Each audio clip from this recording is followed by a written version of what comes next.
This is episode 151 of the Rise Up Podcast. We're a morning radio show hosted by Steve and Tim on Family Life, a network of stations across New York and Pennsylvania. This podcast is a weekly conversation designed to help you think and laugh and keep your eyes on Jesus. If you haven't already, subscribe today so you don't miss a single episode. And find out more about our show at familylife.org. It's Steve and Tim, helping you to rise up on Family Life, a friend you can turn to. This will be the best podcast we've done in 2025 Ho-ho! so far. Yeah, Yeah, that was a good use of that New Year's joke. That was a good one, though. That one never. Okay, here about this. We talk about change many times. New year, new whatever. Let's change. Change. How about this? Change is a one-time decision with a daily commitment. Wow. Now that I like that a lot. That can come under so many different subjects, things, but really, and isn't that the Christian walk too? Yeah, absolutely. Like the choice to follow Jesus is that. You did it once at one point. Yeah. And it's the daily commitment, though. Yeah. Wow. But that comes into our lives in so many different ways, though. Yeah, it does, especially with like resolutions. Mm-hmm. Obviously, we talk about that this time of year a lot. Mm-hmm. I really think there's a big part of personality thing that comes into how somebody feels about New Year's, Steve. I think for me, when I want to make a change, like what you're talking about, Steve, a choice with a daily commitment, for me, so often, those things come down to people. Mm-hmm. Now, I could do better to be a little more task-oriented than I am. All right, so I understand I could work on that. But I'm very people-oriented. So for me, if I'm going to commit to something, this one-time choice with a daily commitment, it's kind of got to be focused on a person. And I'm thinking that's where I'm going to find success if I want to make, accomplishments and goals in the new year is, okay, who am I really doing this for? Right. And I'm thinking now about daily commitment. That means, to me, daily, I haven't looked up the definition, but daily would mean like once a day or every day. It would seem to me that. But sometimes you're in a part of your life that it's very, very difficult for whatever season you're in or whatever decision or choice you're making. Sometimes it becomes an hourly commitment. Sometimes it becomes a minute by minute commitment. You're like, okay, what can I do? And I know that there's been times in my life where I was like that. Every minute, it's like, what can I do this minute to please you, God? As opposed to like, what can I do today? First thing you think about it once a day. Sometimes you have to think about it over and over and over again within each day to make that daily commitment. But sometimes daily commitments come minute by minute, hour by hour in some situations. If you're in that mindset or mind frame of, this is too tough, I can't do it. And you can't do it on your own power. You need Jesus' strength, but sometimes it takes minute by minute. That's amazing. I mean, we do have struggles that we're never fully without. Like we think about in the Bible, the examples we get there where the Apostle Paul talks about a figurative thorn in his side, he calls it. And God didn't take away this thorn, whatever it was. He prayed for God to take away this struggle, but God didn't. And God reveals to him the reason why is just so that God's power could be known in Paul's own weakness. So when we're in I'm just thinking about that, Steve, when we're in places where it's like, okay, this isn't just week by week, day by day. This is like hour by hour, minute by minute. I've got to say, okay, God, what are you doing here? And what do I need to do to glorify you?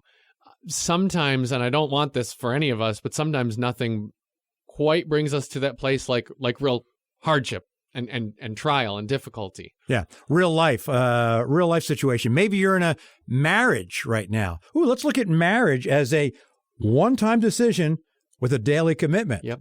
Your marriage is just like that as well. There's no mistake in the Bible that compares the love in a marriage just like loving the church. And but anyway, sometimes maybe you're in a difficult season in your marriage and you're saying, this is too tough. I think I'm gonna give up. No, it's a daily commitment. In this case, sometimes it's a minute by minute commitment to say, that's the last thing I want to do is keep this marriage, as opposed to, what can I do this minute, Lord, to honor you and honor my spouse? Yeah. And sometimes that takes minute by minute decisions to grow that again and refocus to Jesus, because it is, the walk with Jesus, the walk with your spouse. It's a one-time decision with a daily commitment. Yeah, I think for myself, Steve, talking earlier about being like kind of people-oriented instead of task-oriented, benefits to both, definitely. I'm thinking all of us have to lean into our people-oriented side for something like that, for something like a relationship, for your marriage, or for whatever human relationships you have in life, because we all do, whether or not it's in a marriage relationship, like looking at, okay, it's not an option whether I'm going to love this person or not. Right. Now, there might be different ways that love has to show itself in a wisely lived through relationship. And that's for each person to know God's will in their life and to wrestle through all that.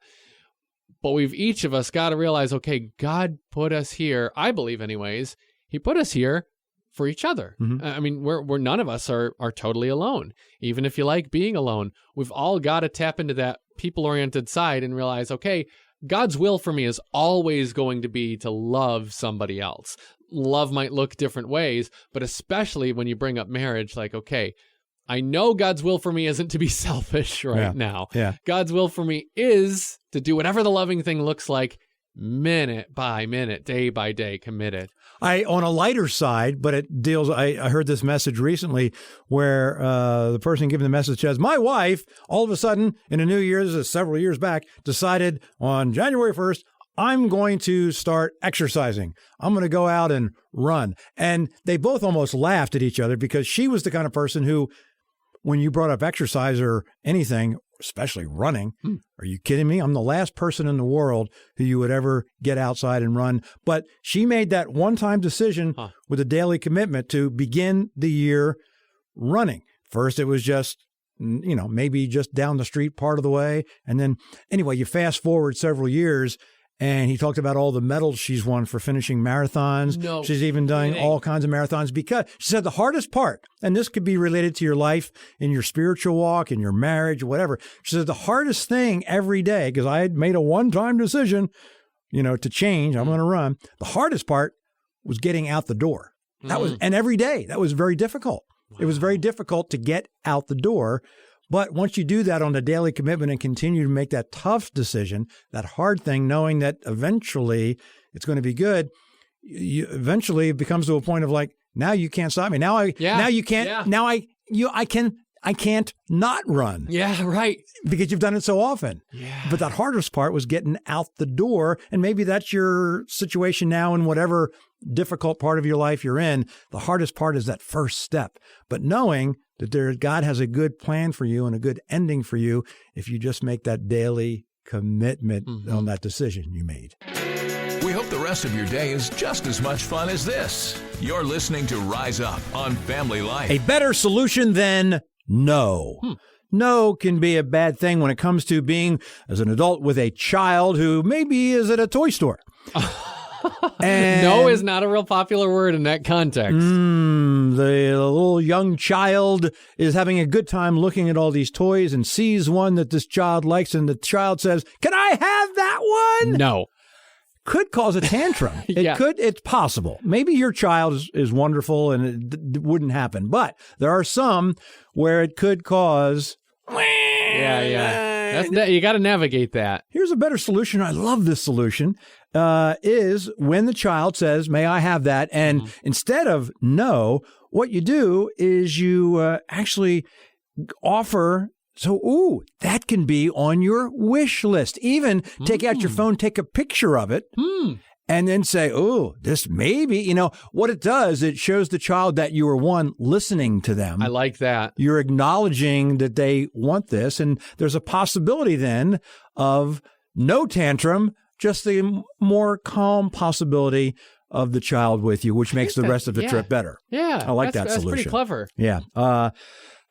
Audrey, my wife, would have loved to have this just recently when we were at a bookstore and I saw a 2,000-page joke book. And I said, "Can I have that?"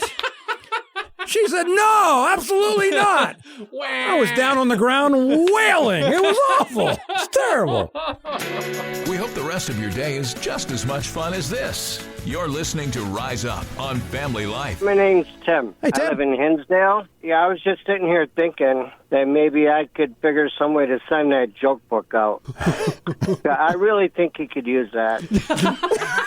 And I mean, it wouldn't necessarily be a present for him, but it would be a present for us. Hey, did you hear the one about... Yeah, here we go. It's Steve and Tim helping you to rise up on Family Life. A friend you can turn to. Oreos dipped in water. What? John from Learn Settlement, Pennsylvania, doing that. Denise eating her pizza with a fork, but just for the first half of the pizza. Then she picks up the rest. It's okay. We're all getting to know each other better here in the new year. The normal foods that you eat weirdly, you can know you're not alone. You're in good company with Rise Up on Family Life. Who's this? My name is Ruth, and I live in Smithport, Pennsylvania. Okay, Ruth, what's your normal food eaten weirdly? Well, there's a couple. When I have my hamburger, I love to put potato chips on top. Oh, I love the crunchiness. And when I have an ice cream bar, I like to peel all the chocolate off and eat it first, and then I eat the vanilla. Oh, That takes some work. It does. Yeah. Yeah. There's your little teeth. Yeah. Your little teeth going like a little beaver. Yeah. Like a little beaver on your ice cream bar.